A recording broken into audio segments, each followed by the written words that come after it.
আসসালামু আলাইকুম। আমি মোশাররফ হোসেন আপনাদের মাঝে আরেকটি ভিডিও শেয়ার করতে যাচ্ছি। প্রিয় সৌদি খেজুর চাষাবাদ যারা করছেন, প্রিয় খেজুর চাষী, তাদের জন্য মূলত আমার আজকে ভিডিওটি। আসলে অন্যরা কেউ বুঝবে না আমার এই ভিডিওর আসলে গুনাগুন বা ভালো-মন্দ। আমি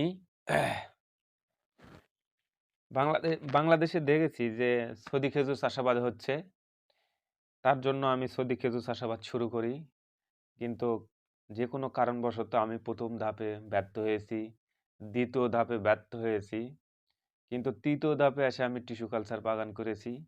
বাট টিস্যু কালচার ছাড়ার আগে যে আমি বীজের বাগান করেছিলাম, বীজের বাগান করি নাই। আমি যে চারাগুলো কিনেছিলাম, অনেক প্রায় ১০০ র কাছাকাছি।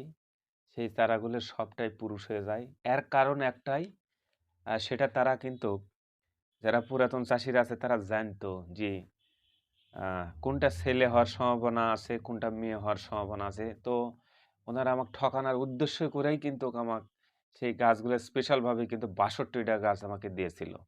তো এইজন্যে আমি আসলে বেশি ব্যর্থ হয়েছি। আর আমি ওদিকে আর না যাই। এই সৌদি খেজুর চাষাবাদ করতে যেয়ে আমি দেখলাম যে বাংলাদেশে অনেকের সাথে আমার পরিচয় হলো। যেমন আমার এক শ্রদ্ধেয় স্যার, ঢাকা রাজারবাগ পুলিশ লাইনসের এক বেনজির আহমেদ, তিনি অফিসার, এসআই বেনজির রহমান স্যার। তাকে আমি অনেক কি বলবো মানে আমি অনেক মোটামুটি তাকে স্মরণ করি। কারণ সে পুলিশ হওয়ার পরেও, এত ব্যস্ত থাকার পরেও সে কিন্তু মাগুরাতে বাগান করেছে, মাগুরা জেলাতে।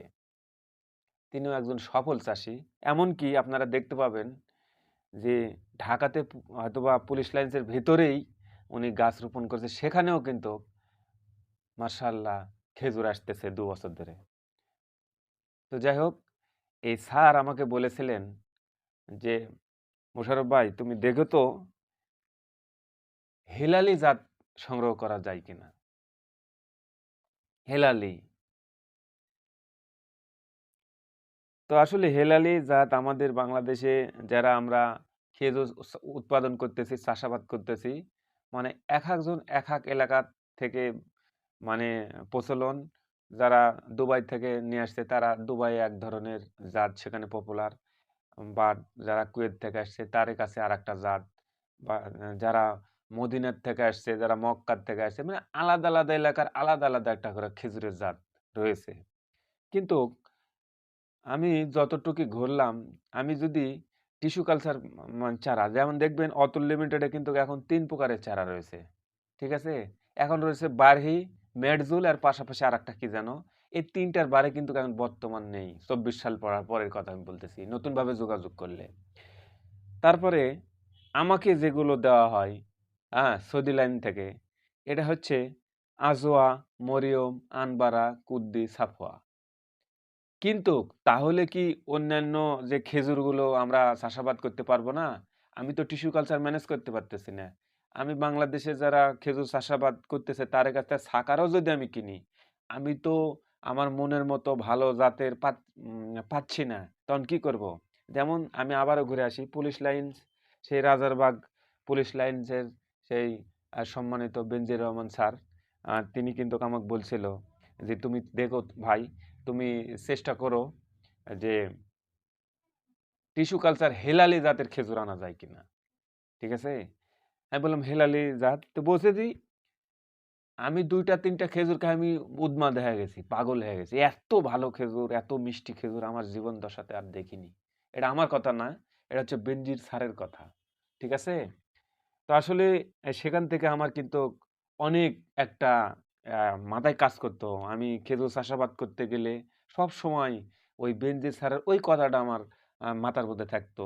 বাংলাদেশ থেকে প্রবাসী ভাইরা যে যেখান থেকে ফোন দিয়েছে, অনেকে মাঝরাত থেকে বিদেশ থেকে ফোন দেয় যে, "আমরা বাগানে কাজ করতেছি, এই খেজুর ভালো ভাইয়া।" তো সেগুলো কিন্তু আমি নোট করে রাখি, চেষ্টা করি। যেহেতু আমি সৌদি খেজুর চাষাবাদ শুরু করছি। ধীরে, ধীরে এগিয়ে যাওয়ার আমার চিন্তা ভাবনা। তো এই জাতগুলো আমি কানেক্ট করার জন্য আমার সামনে দেখতে পাচ্ছেন, এগুলো সব কিন্তু খেজুরের আলাদা, আলাদা জাত। ঠিক আছে? একটা করে ইয়াতে ২০০ টা করে বীজ দেখতে পাচ্ছেন আপনারা। যেমন এটার ভিতর আছে ৩০০ পিস, তারপরে এই দেখেন হেভি বড়, বড়, মোটা, মোটা দেখেন বীজ, হ্যাঁ? আলাদা, আলাদা। তারপর আছে এই যে এটার ভিতর রয়েছে, হুম? এই দেখেন বের করে যদি দেখাই, চিকন, চিকন একদম লম্বা, লম্বা। ঠিক আছে? তো এই দেখেন সেই হেলালি জাতের খেজুরের ২৫০ পিস চারা রয়েছে এটার মধ্যে। এই দেখেন অনেক বড়, বড়, এই দেখেন লম্বা, লম্বা, এই দেখেন। তাহলে খেজুরটা না কত বড়। তো যাই হোক, ওই সারের কথা আমার মাথায় রয়েছে। হেলালি জাতের আমি খেজুরের চারা নিয়ে আসছি। পাশাপাশি এখানে অনেক ভ্যারাইটির চারা রয়েছে। মানে চারা বলতে গেলে বীজ আঁটি রয়েছে। এখন বলবেন ভাই আপনি তো মনে করেন আ বলছেন বারবার ভিডিও যে আ খেজুরের বীজ থেকে খেজুর চাষাবাদ করলে আপনার ধরা খাবেন। হ্যাঁ, এখন ভাই এগুলো প্রবাসী ভাইয়েরা আমাকে পাঠায়া দিয়েছে। আমি তো তাকে অসম্মান করতে পারি না। আবার আমি এই খেজুরের মানে এই টিস্যু কালচারের পাশাপাশি আমি যে বাগানগুলো নিয়েছি, এই বাগানের ভিতরে আমি বেশি, বেশি করে এগুলো লাগাবো। ঠিক আছে?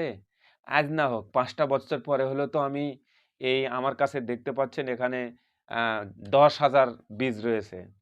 তো এই ১০,০০০ বীজ, এই ১০,০০০ বীজের ভিতর আমি ১০ টা পাবো না? আশা করি। পাবো না কেন? যেখানে মোতাল্লেব ভাই সফল হয়েছে, মনে করেন আ জলিল মাস্টার সাহেব সফল হয়েছে, নরসিংদীর তাজুল ইসলাম, চাঁপাইয়ের রুবেল ভাই, হ্যাঁ? সবাই তো এখানে সফল হয়েছে বীজ থেকে। তো আমি আবারও শুরু করি।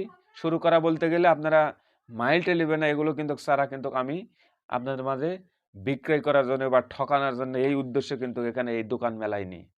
এটা হচ্ছে আমি জাতগুলো বাট এরই ভিতর আমি যেগুলো ছোট এগুলো আবার ফেলা দিছি। হ্যাঁ? প্রায় ২,০০০-৩,০০০ ফেলা দিয়েছি। দিয়ে সাপোজ এটা হচ্ছে মনে করেন যে হেলালি জাতের খেজুরের আমি বড়, বড় ভালো, ভালো মোটা তাজা সেলে এক সাইজের সেগুলো কিন্তু নিয়েছি। বাদ বাকি কিন্তু অর্ধেক ফেলা দিয়েছি। ঠিক আছে? কারণ বীজ যদি ভালো হয় তাহলে গাছ ভালো হবে। গাছ ভালো হলে তার ফল ভালো হবে। তো এইভাবেই মনে করো আজকের আমি দোকান মেলাচ্ছি। ঠিক আছে? এই দেখেন। অনেক সুন্দর লাগতেছে আমার। বুঝছেন? তো এই হচ্ছে অবস্থা। আমি এগুলো আবারও আমি আস্তে, আস্তে ধীরে, ধীরে আমি এগুলো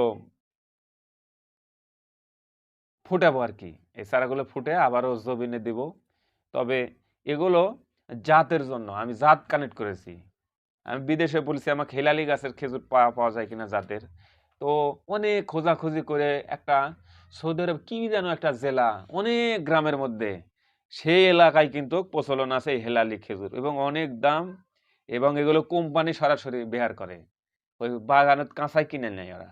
আগেই বাগান বিক্রি হয়ে যায়। এত চাহিদা এই হেলালি খেজুর। তো আমার এই ভিডিওটি যারা দেখছেন বাংলাদেশে যারা সৌদি খেজুর চাষী মোতালেব ভাই থেকে শুরু করে আমি পর্যন্ত মাঝখানে যত ভাইয়েরা এই জিনিসটা দেখছেন, বুঝতেছেন, এই জিনিসটা যেন আমরা সবাই যেন কাজ করি এই ভালো, ভালো জাত নিয়ে। ঠিক আছে?